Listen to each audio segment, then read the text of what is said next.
You are watching Grace Television.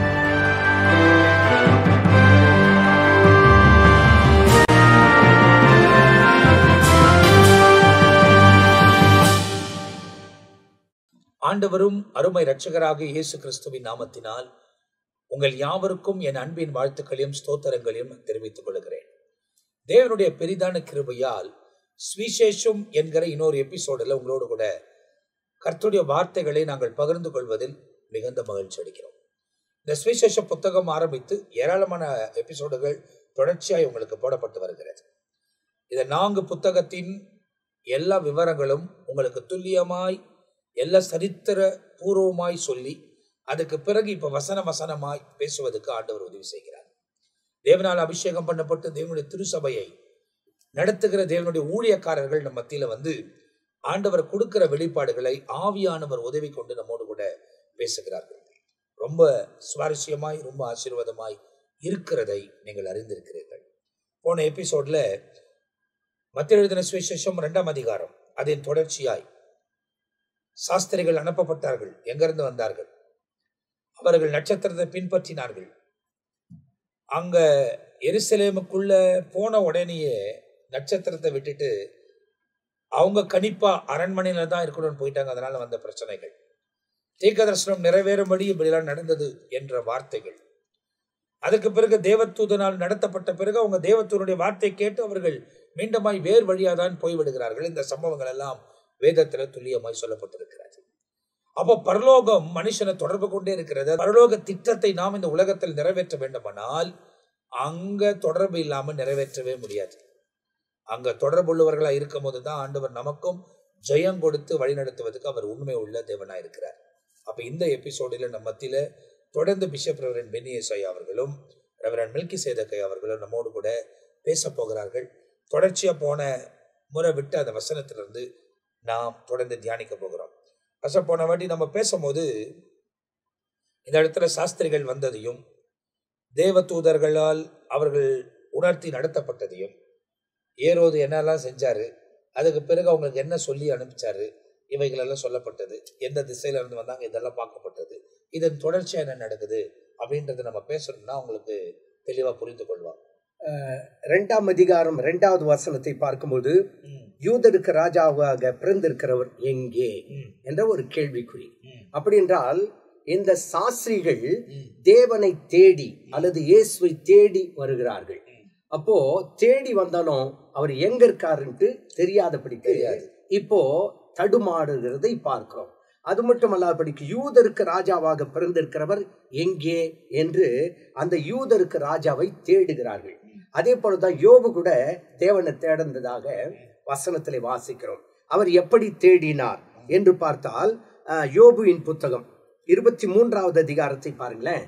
23வது அதிகாரம் 3வது வசனத்தை பார்க்கும்போது, நான் அவரை எங்கே கண்டு சந்திக்கலாம் என்பதை அறிந்தால் நலமாயிருக்கும். அப்போ யாரை சந்திக்கணும்னு ஆசையா? தேவனை சந்திக்கணும். அதனால்தான் அவரை எங்கே கண்டு சந்திக்கலாம் என்பதை அறிந்தால் நலமாயிருக்கும். இப்போ இங்க பார்த்தீங்கன்னா யூதருக்கு ராஜாவை சந்திக்க அவர்கள் விருப்பப்படுகிறார்கள்.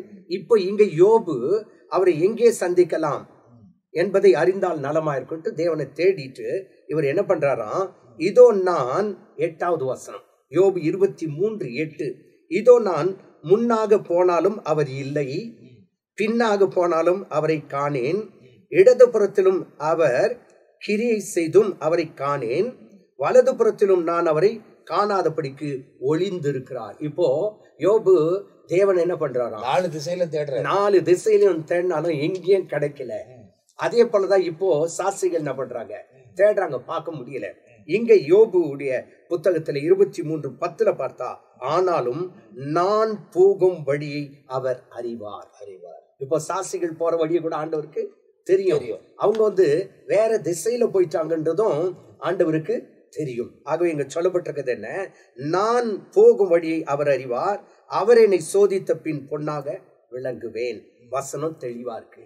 அடுத்தபடியாக இந்த யோபு ஆண்டவரை கண்டுகொண்டானா, அதே நேரத்துல சாஸ்திரிகள் அந்த இயேசுவை கண்டுகொண்டார்களா என்று பார்க்கும்போது மத்தேயு 2வது அதிகாரம் 9வது வசனத்தை பார்க்கும்போது, ராஜா சொன்னதை அவர்கள் கேட்டு போகையில், இதோ அவர்கள் கிழக்கிலே கண்ட நட்சத்திரம் பிள்ளை இருந்த ஸ்தலத்தின் மேல் வந்து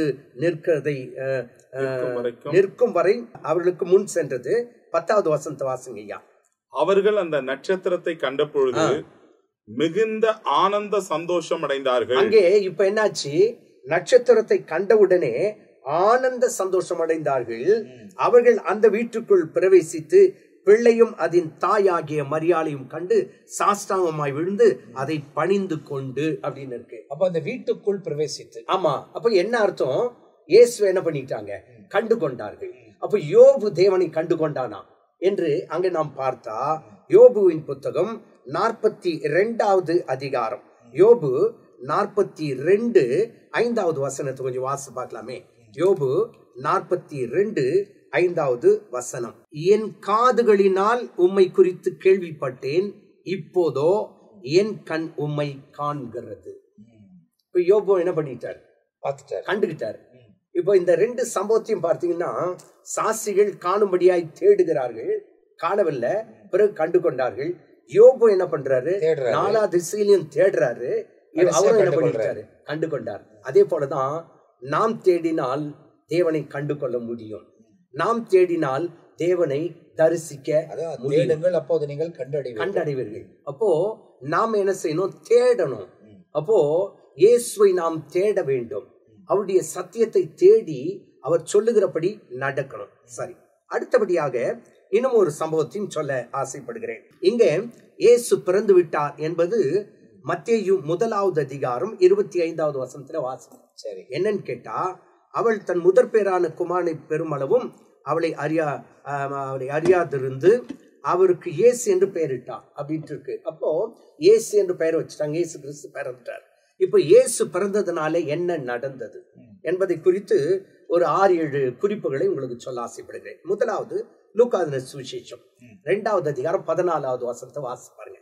லூக்கா 2வது அதிகாரம் 14வது வசனத்திலே பார்க்கும்போது, இயேசுவின் பிறப்பு இங்கே பார்க்கும்போது தேவனுக்கு மகிமையாய் இருக்கிறது. உன்னதத்தில் இருக்கிற தேவனுக்கு மகிமையும், தேவனுக்கு மகிமை. அப்போ இயேசுவின் பிறப்பு என்னன்னு கேட்டா, தேவனுக்கு மகிமையா இருக்குது. இயேசுவின் பிறப்பு தேவனுக்கு மகிமையா இருக்குது. உன்னதத்தில் தேவனுக்கு மகிமையும், பூமியிலே சமாதானமும், மனுஷர் மேல் பிரியமும் உண்டாவதாக என்று சொல்லி தேவனை துதித்தார்கள் என்று வசனத்திலே வாசிக்கிறோம். அப்போ இயேசுவின் பிறப்பு தேவனுக்கு எதை செலுத்துதுங்க? மகிமையை செலுத்துகிறது. அப்போ இவர் பூமியில பிறந்தார் என்று சொன்னால் தேவ மகிமை எங்க வெளிப்பட்டு இருக்குங்க? பூமியிலே வெளிப்பட்டு இருக்கிறது. அந்த மகிமை நிமித்தமாய் தேவனாகிய கர்த்தர் இந்த பூமிக்கு வந்து நம்மை ரட்சித்தார் என்று சொல்லி நாம் பார்க்கிறோம். இரண்டாவதாக மரியாளுக்கு இயேசுவின் பிறப்பு எப்படி இருந்தது என்பதை குறித்து அதே சொல்லும் பொழுது நான் கூட சொல்லிடுறேன். இதை பாடும்படியாக பரலோகத்தினுடைய சேனை பூமிக்கு வந்து பாடினாங்களாம். ஆமா, பூமியில இருக்கிறவங்க பாடலைத்த. ஆமா, இந்த வார்த்தைகள் வந்து பூமியில இருந்து சொல்ல. நீங்க இதே 13ஆம் வசனத்துல பார்க்கும், அந்த சனமே பரமசேனையின் திரள் அந்த தூதனுடனே தோன்றி தேவதூதன் செய்தியை சொன்ன உடனே பரமசேனையின் திரள் அங்கே வந்து விட்டது. வந்து அதுதான் வந்து கேரல் சர்வீஸ் இப்போ எல்லாம் பண்றது. முதல் கிறிஸ்துமஸ் பாட்டுன்னு சொல்லலாம். இதுதான் ஃபர்ஸ்ட் கேரல். ஏன்னு கேட்டா அங்க முதல் பாடுறது என்ன? உன்னதத்தில் தேவனுக்கே மகிமை உண்டாகட்டும் அப்படின்னு பாடுற மாதிரி. அதாவது பூமியில இருக்கிறவங்க அதை உணரல. அதனால அந்த பூமிக்கு கொண்டு வர அந்த சமாதானம், அந்த சமாதானத்தை பரலோகமே வந்து அந்த இடத்துல கொண்டாடுது. ஏன்னா இவங்களுக்கு அந்த முக்கியத்துவம் தெரியல. ஒரு சிலர் அந்த நாட்களில் காத்திருந்திருக்கலாம். இப்ப நீங்க பாத்தீங்கன்னா யோசேப்பு அந்த நாட்களில் வாழ்ந்த ஜனத்தின் நடுவில் நீதி உள்ளவனா இருந்தான். இருண்ட காலத்துக்கு பிறகுதான், பல தலைமுறை தாண்டின பிறகுதான் இவைகள் நடக்குது. ஆனாலும் அவன் ஏதோ ஒரு மோசையின் நியாய பிரமாணத்தை பார்த்து, தீர்க்க தரிசனத்தை பார்த்து அவன் தன்னை நீதியாய் காத்துக் கொள்ளுகிறார். அந்த நீதி அவருக்குள்ள இருந்ததுனால தான் பரலோகம் அவரை தேர்வு செய்யுது. அதே மாதிரி மரியாள், கன்னி மரியாள்ன்றத சொல்றோம். அப்போ அவர்களுக்கு கூட அந்த நாட்களில் தன்னை கிருபை பெற்றதுக்கு காரணம் தன்னை காத்து கொண்டார்கள். அப்போ ஒரு இருண்ட காலத்திலையும் தேவனுக்காய் வாழ்ந்தவர்கள் இருக்கிறாங்க. ஆமா.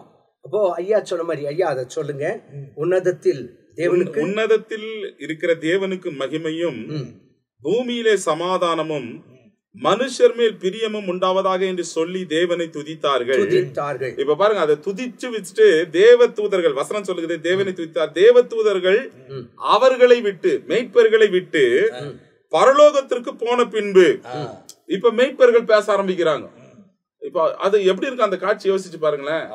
இடையர்கள் உட்கார்ந்து குளிர் காய்ந்து கொண்டு குளிருக்கு ஆடுகளை மேய்ச்சி கொண்டு ஒரு ஒரு இதுல விட்டுட்டு எல்லாம் இருக்கும்போது திடீர்னு ஒரு தேவ தூதன், பயப்படாதிருங்கள், இதோ எல்லா ஜனத்திற்கும் மிகுந்த சந்தோஷத்தை உண்டாக்கும் சொல்லிட்டே இருக்கும்போது பரலோகத்துடைய பரம சேனையின் திரள் வந்து எல்லா செய்தியும் சொல்லி முடிச்ச உடனே ஒரு திரள் வருது, வந்து பாட்டு பாடுறாங்க, துதிக்கிறாங்க. துதிச்சு அவங்க முடிச்சுட்டு பரலோகத்துக்கு போன உடனே இவங்க பேசுறாங்க, ஒரு பேசுறாங்க, என்ன ஆச்சரியமா இருக்கிறது என்று சொல்லி அவங்க பேசி, வசனம் சொல்லுது பாருங்க 15ஆம் வசனம், தேவ தூதர்கள் அவர்களை விட்டு பரலோகத்துக்கு போன பின்பு மேய்ப்பர்கள் ஒருவரை ஒருவர் நோக்கி, நாம் பெத்லகேம் ஊருக்கு போய் நடந்ததாக கர்த்தரால் நமக்கு அறிவிக்கப்பட்ட இந்த காரியத்தை பார்ப்போம் வாருங்கள் என்று சொல்லி இவங்க என்ன பண்றாங்களா, தீவிரமாய் வந்து மரியாளையும் யோசேப்பையும் முன்னணையில் கிடைத்திருக்கிற பிள்ளையும் கண்டார்கள். கண்டு, வசனம் அழகா சொல்றது, அதை பார்த்து கண்டு அந்த பிள்ளையை குறித்து தங்களுக்கு சொல்லப்பட்ட சங்கதிகளை பிரசித்தப்படுத்தினார்கள். அங்க இன்னொன்னு பாருங்க, பரமசேனையின் திரள், அதை யார் பார்த்திருக்காங்க? மெய்ப்பர்கள் பார்த்திருக்காங்க. எவ்வளவு பெரிய ஆசீர்வாதம் பாருங்களேன். அந்த பரமசேனையின் திரளை இவங்க பார்த்தது மட்டும் இல்லாம அந்த பாட்டை என்ன பண்ணிருக்காங்க, அந்த ஆடு மேய்த்து கொண்டு இருக்கிற இடத்துல அந்த இரவு நேரத்துல தேவதூதர் வந்து, அதுவே இவங்களுக்கு பயமா இருந்திருக்கும். ஆமா, திடீர்னு பரலோக தூதர்கள் திரளா இறங்கி அவங்களோட சேர்ந்து ஒரு ஆராதனைனா எவ்வளவு பயங்கரமா மகிமையா இருந்திருக்கும். அதுதாங்க அவரை குறித்து சொன்னப்பட்ட பாடப்பட்ட அதை பார்த்து, இந்த பிள்ளையை பார்த்து மெய்ப்பர்கள் அங்க போய் ஆச்சரியப்படுறாங்க. ஆச்சரியப்பட்டு இவங்க என்ன பண்றாங்கன்னா, மற்ற ஜனங்களுக்கு அதை பிரசித்த பண்ணினார்கள். வசனம் அழகா சொல்லுது பாருங்க 17ஆம் வசனம், கண்டு அந்த பிள்ளையை குறித்து தங்களுக்கு சொல்லப்பட்ட சங்கதிகளை பிரசித்த பண்ணினார்கள்.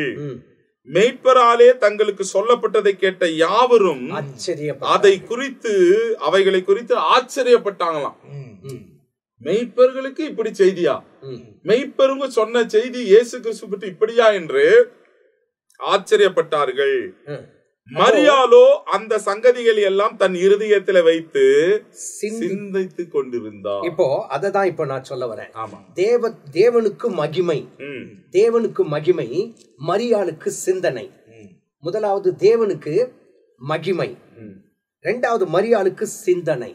என்னன்னு கேட்டா, என்னுடைய வயிற்றுல பரிசுத்தாவின் மூலமாய் ஒரு பிள்ளை பிறந்து, இந்த பிள்ளையை குறித்து தேவ தூதர்கள் ஆச்சரியமா வந்து சொன்னது மட்டுமல்லாம மெய்ப்பர்களுக்கு வெளிப்படையாய் காட்சி அளித்து, அங்கே ஒரு பெரிய ஆராதனையை நடந்து, இப்ப நாங்க இதெல்லாம் கண்டோம் அப்படின்ட்டு மெய்ப்பர்கள் வந்து சொன்ன எல்லாவற்றையும் இந்த மரியாள் தன் இருதயத்திலே வைத்து சிந்தித்து கொண்டிருந்தாள் என்று வசனத்திலே வாசிக்கிறோம். அப்போ தேவனுக்கு மகிமை, மரியாளுக்கு சிந்தனை. யோசேப்புக்கு என்ன என்று பார்த்தால், லூக்கா சுவிசேஷம் 2ஆம் அதிகாரம் 33ஆவது வசனத்தை வாசித்து பார்க்கும்போது, முதலாவது தேவனுக்கு மகிமை, இரண்டாவது மரியாளுக்கு சிந்தனை, மூன்றாவது யோசேப்புக்கு ஆச்சரியம். என்ன? அவரை குறித்து சொல்லப்பட்டவைகளுக்காக யோசேப்பும் அவருடைய தாயாரும் ஆச்சரியப்பட்டார்கள். அப்போ இந்த மூன்று காரியங்களை குறித்து பார்க்கும்போது, ஒன்று தேவனுக்கு மகிமை, இரண்டாவது மரியாளுக்கு சிந்தனை. எதை குறித்து ஆச்சரியப்பட்டாங்க? இங்கே சிமியோன் சொன்னதை குறித்து இவங்க ஆச்சரியப்படுறாங்க. பிள்ளைய 8வது நாள் தேவாலயத்துக்கு கொண்டு போறாங்க. சிமியோன் கைகளிலே ஏந்தி கொண்டு அந்த பிள்ளைய ஆண்டவரை ஸ்தோத்திரம் பண்றான். பாருங்க 28ஆம் வசனம், அவன் அவரை தன் கைகளில் ஏந்தி கொண்டு தேவனை ஸ்தோத்தரித்து, ஆண்டவரே உம்முடைய வார்த்தையின்படி உமது அடியேனை இப்பொழுது சமாதானத்தோடு போக விடுகிறேன். அப்போ இந்த வசனத்தின்படி பார்த்தா, முதலாவது தேவனுக்கு மகிமை, மரியாளுக்கு சிந்தனை, யோசேப்புக்கு ஆச்சரியம், சீமோனுக்கோ சமாதானம். ஏன் சமாதானம்னா, வயதாகி என்னை இவ்வளவு நாளுக்கு இந்த ரட்சணத்தை காண முடியாது என் கண்கள் காத்திருந்ததே. கைகளில் ஏந்தி கொண்டு, அதான் சொல்றாரு, புறஜாதிகளுக்கு பிரகாசிக்கிற ஒளியாகவும் இயேசு கிறிஸ்துவினுடைய அந்த பிறப்பை தேவாலயத்தில் இருக்கிற சிமியோன் சொல்றான் பாருங்க, புறஜாதிகளுக்கு பிரகாசிக்கிற ஒளியாகவும் உம்முடைய ஜனமாகிய இஸ்ரவேலுக்கு மகிமையாகவும் தேவரீர் சகல ஜனங்களுக்கு முன்பாக ஆயத்தம் பண்ணின உம்முடைய ரட்சணத்தை என் கண்கள் கண்டது என்றான். இதை கேட்ட யோசேப்புக்கும் அவனுடைய தாயாருக்கும் ஆச்சரியமாக இருந்தது. அது மட்டுமல்லாதபடிக்கு இந்த சிமியோனை குறித்து இன்னும் ஒரு சம்பவத்தை நாம் அதற்கு முன்பாய் இருக்கிற வசனத்திலே வாசிக்கலாம். 25வது வசனம். அப்பொழுது சிமியோன் என்னும் பேர் கொண்ட ஒரு மனுஷன் எருசலேமில் இருந்தான். அவன் நீதியும் தேவ பக்தியும் உள்ளவனாயும் இஸ்ரவேலின் ஆறுதல் வர காத்திருக்கிறவனாயும் இருந்தான். அவன் மேல் பரிசுத்த ஆவி இருந்தார். கர்த்தருடைய கிறிஸ்துவை நீ காணும் முன்னே மரணம் அடைய மாட்டாய் என்று பரிசுத்த ஆவினாலே அவனுக்கு அறிவிக்கப்பட்டும் இருந்தது. ஆமென். இப்போ இந்த வசனத்தை குறித்து பார்க்கும்போது இங்கே ஒரு சம்பவம் என்னன்னு கேட்டா, இஸ்ரவேலின் ஆறுதல் வர காத்திருக்கிறவனாயும் இருந்தான். அவன் மேல் பரிசுத்த ஆவி இருந்தது. கர்த்தருடைய கிறிஸ்துவை நீ காணும் முன்னே மரணம் அடைய மாட்டா என்று பரிசுத்த ஆவினாலே அவனுக்கு அறிவிக்கப்பட்டது. ஒரு அற்புதமான ஒரு காரியம் என்னன்னா, 27ல இவ்வளவு நாள காத்திருக்கிறான். இப்ப ஆவியினுடைய ஏவுதலினாலே நீ போப்பா ஆலயத்துக்கு ஆண்டவர் சொல்றாரு இந்த சிமியோனுக்கு. ஆவியினுடைய ஏவுதலினாலே verse 27 பாருங்க. அவன் ஆவியின் ஏவுதலினால் தேவாலயத்திலே வந்திருந்தான்.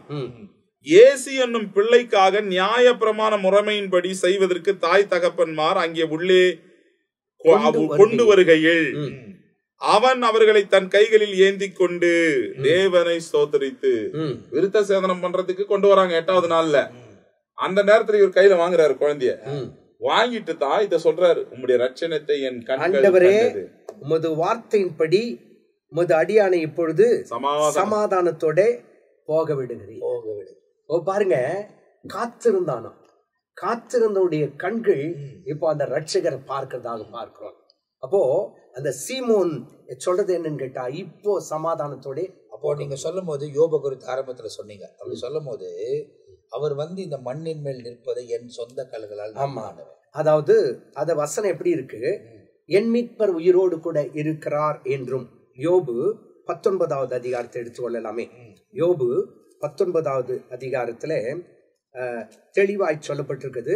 25வது வசனம், என் மீட்பர் உயிரோடு இருக்கிறார் என்றும் அவர் கடைசி நாளிலே பூமியின் மேல் நிற்பார் என்றும் நான் அறிந்திருக்கிறேன். இந்த என் தோல் முதலானவைகள் அழுகி போன பின்பு நான் என் மாம்சத்தில் இருந்து தேவனை பார்ப்பேன், அவரை நானே பார்ப்பேன். அந்நிய கண்கள் அல்ல, என் கண்களே அவரை காணும். இந்த வாஞ்சையால் என்ன உள்ளந்தெரியங்கள் எனக்குள் சோர்ந்து போகிறது. அவரை நானே பார்ப்பேன், அந்நிய கண்கள் அல்ல, என் கண்களே காணும். இப்ப அதே போலதான் இவர் மரணம் வராதுன்றது இவருக்கு ஏற்கனவே வெளிப்படுத்தப்பட்ட விஷயம். ஆமா, இப்போ பாஸ்டர் சொன்ன மாதிரி ஆவியானவரால் ஏவி கொண்டு போகப்படுகிறார். அப்போ அந்த ஏவி கொண்டு போகப்படுகிற அந்த சூழ்நிலைக்கு நம்மை நாமே அர்ப்பணிக்கிறோமா? ஆமா, ஏன்னா ஆவியானவரால் நம்ம ஹேண்டில் பண்ணப்படணும். அப்பதான் நமக்கு ஜெயம் வரும். ஜெயம்ன்றதோட அவர் சித்தத்தை பரிபூர்ணமா நிறைவேற்றும். என்னை பொறுத்த வரைக்கும் ஊழிய காரியங்களும் சரி, பரலோக திட்டத்தை சரி, நம்ம ஞானத்தினாலேயோ நமக்கு இருக்கிற தாளந்தால பலத்தினாலோ நமக்கு இருக்கிற சோர்ஸாலோ நிறைவேற்ற முடியவே முடியாது. அப்படி நிறைவேற்றினாலும் அது அவருடைய சித்தமா இருக்காது. அவருடைய சித்தத்தின்படி நம்ம செய்யணும்னா நம்மளை கண்டிப்பா முழுமையா விட்டு கொடுக்கும் போது ஆவியானவர் நம்மளை ஹேண்டில் பண்றாரு. அது மட்டும் இல்லாம இங்க இன்னொரு ரகசியத்தையும் நம்ம பார்க்கிறோம். இங்க வசனம் சொல்லிட்டாரு, நீ மரிக்க மாட்டாய், அதாவது மரணம் அடைய மாட்டாய், கர்த்தருடைய கிறிஸ்துவை நீ காணும் முன்னே மரணம் அடைய மாட்டாய். அப்போ அவரை கண்ட பிறகுதான் நீ மரணம் உனக்கு அப்படின்னு சொல்லும் பொழுது அவர் வரும் வரையில அவர் என்ன பண்றாருன்னு கேட்டா காத்து இருக்கிறதாக அங்க ஒரு வசனம் இருக்கு. என்னன்னு கேட்டா இங்கே நாம் பார்க்கிறோம் 25வது வசனம், சிமியோன் என்னும் பேர் கொண்ட ஒரு மனுஷன் எருசலேமில் இருந்தான். அவன் நீதியும் தேவபக்தியும் உள்ளவனாயும் இஸ்ரவேலின் ஆறுதல் வர காத்திருக்கிறவனாயும் இருந்தான். காத்திருக்கிறவன். அநேக நேரங்கள்ல நம்ம அவசரப்படுறோம், ஆனா காத்திருக்கிற அனுபவம் வேணும். கண்டிப்பா கர்த்தருக்கு காத்திருக்கிறவளோ புது பலன் அடைந்து கழுகுகளை போல சட்டைகளை அடித்துக்கொண்டு எழும்புவார்கள் அப்படின்னு வசனம் இருக்கு. அப்போ காத்திருக்கிற அனுபவம் இந்த சீமோனுக்குள்ள இருந்ததுனால கடைசியில அந்த ரட்சணியத்தை அவருடைய கண்கள் கண்டது. அப்போ நம்முடைய வாழ்க்கையிலும் கூட தேவ சமூகத்துல எப்போதும் காத்திருக்கிறவர்களா இருக்கணும். அந்த வெயிட்டிங் பீரியட் ரொம்ப முக்கியம். அதாவது இயேசு கூட 12 வயசுல பேச ஆரம்பிக்கிறார். அது தொடர்ந்து வர ஒரு வசனங்களை நம்ம பார்க்க போறோம். ஆனாலும் அவர் 30 வயசுல தான் அந்த பணியை செய்யணும்ன்றது பிதாவின் திட்டம். அது வரை வெயிட் தான் பண்றாரு. அது இயேசுவும் சொல்றல, என் வேலை இன்னும் வரல. அப்போ அந்த வேலைக்காக என்ன செய்யணும்? காத்திருக்க வேண்டும். அநேக நேரத்தில் நமக்கு காத்திருக்கிற அனுபவம் இல்லாமல் போய்விடுகிறது. அப்போ கர்த்தருக்கு காத்திருக்கோடோ புது பலன் அடைந்து என்ற வேதவசம்படி தேவனுடைய சித்தம் நிறைவேறும் வரையிலும் தேவனுடைய சமூகத்துல நாம் காத்திருந்தால் மட்டும்தான் பலனை பெற்றுக்கொள்ள முடியும், புது பலனை அடைய முடியும். வசனம் சொல்லுது, நான் உனக்கு சொன்னதை செய்யும் அளவும் நான் உன்னை விட்டு விலகுவதில்லை, உன்னை கைவிடுவதும் இல்லை. அப்போ அவர் சொல்லிட்டார்னாக்கா அது நிறைவேற வரையிலும் அவர் நம்மை விட்டு விலக மாட்டார், கைவிடவே மாட்டார். ஆகவே இந்த இடத்துல பார்க்கும்போது சீமோனுக்கு சமாதானம் என்று பார்க்க, முதலாவது நான் சொன்னேன் தேவனுக்கு மகிமை, இரண்டாவது மரியாளுக்கு சிந்தனை, யோசேப்புக்கு ஆச்சரியம், நான்காவது சீமோனுக்கு சமாதானம், சாஸ்திரிகளுக்கு என்ன என்று பார்த்தால் மத்தேயு சுவிசேஷம் 2வது அதிகாரம் 10வது வசனத்தை பாருங்களேன். மத்தேயு 2வது அதிகாரம் 10வது வசனம், சாஸ்திரிகளுக்கு என்ன நடந்தது? அவர்கள் அந்த நட்சத்திரத்தை கண்ட பொழுது மிகுந்த ஆனந்த சந்தோஷம் அடைந்தார்கள். அப்போ சாஸ்திரிகளுக்கு மிகுந்த ஆனந்த சந்தோஷம் கிடைத்ததாம். பிரியமான கர்த்தருடைய பிள்ளைகளே, நான் ஏற்கனவே சொன்ன அந்த வார்த்தைகளை மறுபடியும் சொல்லுகிறேன். தேவனுக்கு மகிமை, மரியாளுக்கு சிந்தனை, யோசேப்புக்கு ஆச்சரியம், சாஸ்திரிகளுக்கு ஆனந்த சந்தோஷம். அதே நேரத்தில் சீமோனுக்கு சமாதானம் என்று பார்த்தோம். இன்றைக்கு இயேசுவின் பிறப்பு இந்த உலகத்தில் இருக்க எல்லாருக்குமே ஆனந்த சந்தோஷத்தை கொடுக்கிறதா இருக்குது.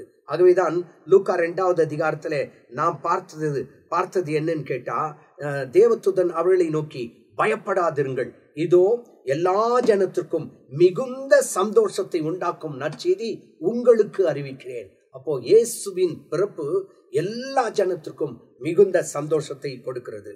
அதே நேரத்துல இன்னும் 2 பேர் குறித்து நாம் பார்க்கணும். அது யாருன்னு கேட்டா ஏரோதுக்கு என்னவா இருந்தது அப்படின்னு மத்தேயு 2வது அதிகாரம் 2வது வசனத்தை பார்க்கும்போது, யூதருக்கு ராஜாவாக பிறந்திருக்கவர் எங்கே? கிழக்கிலே அவருடைய நட்சத்திரத்தை கண்டு அவரை பணிந்து கொள்ள வந்தோம் என்றார்கள். அப்போ அடுத்து நீங்க வசனத்துல வாசி பார்த்தீங்கன்னா, ஏரோது ராஜா அதை கேட்ட போது அவனும் அவனோடு கூட எருசலேம் நகரத்தாரும் கலங்கினார்கள். அப்போ ஏரோதுக்கு என்ன வந்துடுச்சு? கலக்கம் வந்துடுச்சு. அதே நேரத்துல சீமோனுக்கு சமாதானம் வந்துடுச்சு, சாசிகளுக்கு மிகுந்த ஆனந்த சந்தோஷம் கிடைச்சிச்சு. ஆனா ஏரோதுக்கு கலக்கம். கடைசியாய் ஒரு வார்த்தையை சொல்ல நான் ஆசைப்படுகிறேன். மார்க் 1வது அதிகாரம் 24வது வசனத்தை சற்றே வாசிக்கலாம். மார்க் 1வது அதிகாரம் 24வது வசனத்தை நீங்க வாசி பார்த்தீங்கன்னா, பிசாசுக்கு இயேசுவின் பிறப்பு எப்படி இருக்குன்னு கேட்டா அது துக்கத்தை கொடுத்தது. ஐயோ நசரேயனாகிய இயேசுவே, எங்களுக்கும் உமக்கும் என்ன, எங்களை கெடுக்கவா வந்தீர்.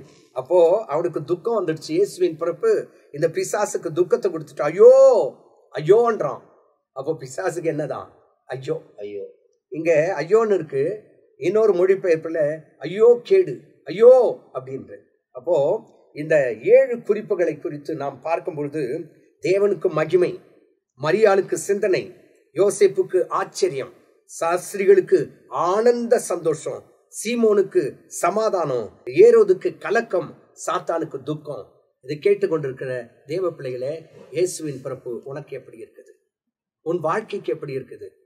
அந்த இயேசுவின் பிறப்பு இதோ எல்லா ஜனத்துக்கும் மிகுந்த சந்தோஷத்தை உண்டாக்கும் நற்செய்தியா இருக்குது போல, உனக்கும் அது மிகுந்த சந்தோஷத்தை அது கொடுக்கிறதா இருக்குது. அந்த இயேசுவின் பிறப்பு உன்னை ரட்சிக்கிறதா இருக்குது. அந்த இயேசுவின் பிறப்பு உன்னதத்திலே சேர்க்கிறதா இருக்குது. அந்த இயேசுவின் பிறப்பு நமக்கு நித்திய ஜீவனை கொடுக்கிறதா இருக்குது. அப்படி என்றால் ஆண்டவராகிய தேவன் இந்த உலகத்திற்கு வந்தது நிமித்தமாய் எல்லா ஜனத்துக்கும் மிகுந்த சந்தோஷத்தை அது கொடுக்கிறதா இருந்தது. எனவே அந்த சந்தோஷத்தை உங்களுக்கும் உங்கள் குடும்பத்திற்கும் உங்களுடைய சந்ததிக்கும் தேவன் கொடுக்க உண்மையுள்ளவராயிருக்கிறார். இந்த எபிசோட்ல நமக்கு இந்த வசனங்களை குறித்து ஏராளமான வெளிப்பாடுகளும் 2 போதகர்களும் நம்ம மத்தியில ரொம்ப துல்லியமாய் பகிர்ந்து கொண்டிருக்கிறாங்க. ரொம்ப முக்கியமா அநேக காரியங்கள் இதில் பார்த்தோம். 7 வித்தியாசமான காரியங்களை இயேசு இந்த உலகத்தில் வந்த போது யார் யாருக்கு என்னென்ன நடந்ததெல்லாம் ஒவ்வொரு காரியமா நாம் துல்லியமா தெரிந்து கொள்வதற்கு தேவன் உதவி செய்கிறார். இன்னும் 2ஆம் அதிகாரத்துக்குள்ளவே இருக்குது. தீர்க்க தரிசனம் நிறைவேறும்படி இது நடந்தது, யார் சொன்னது, இதெல்லாம் அந்த அதிகாரத்துல தொடர்ச்சியா கொடுக்கப்படுகிற விஷயங்கள். அதனால அடுத்த எபிசோட்ல அது மீதியான காரியங்களை நம்ம பார்க்க போகிறோம். எனவே இதை பார்க்கிற நீங்கள் இதுக்கு முந்தி போடப்பட்டிருக்கிற எபிசோடுகள்லாம் பாருங்க.